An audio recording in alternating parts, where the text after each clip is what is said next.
यवतमाळच्या टिपेश्वर अभयारण्यातून निघालेला वाघ सोलापुरात पोहोचला। सोलापूरच्या बार्शी तालुक्यात त्याने मागील 1.5 महिन्यांपासून आपला मुक्काम ठोकला। बार्शीच्या येडशी परिसरात त्याने वन्य प्राण्यांसह पाळीव प्राण्यांची शिकार करत आपल्या पोटाची खळगी भरली।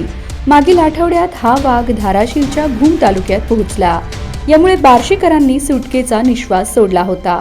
पण 3 दिवसांपूर्वी भूम तालुक्यातून वाघानं पुन्हा बार्शीकडे कूच केली। यामुळे येडशी परिसरातील लोकांचे धाबे दणाणले।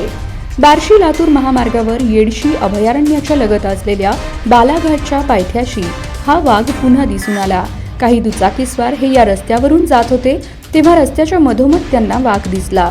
ही घटना दुचाकीस्वारांनी सांगितली। यावरून वाघ हा बार्शी तालुक्यात असल्याचं स्पष्ट झालं।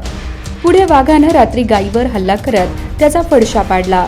यामुळे या परिसरातील नागरिकांमध्ये भीतीचं वातावरण निर्माण झालं आहे। या वाघाला पकडण्यासाठी पुण्याची रेस्क्यू टीम अथक प्रयत्न करत आहे।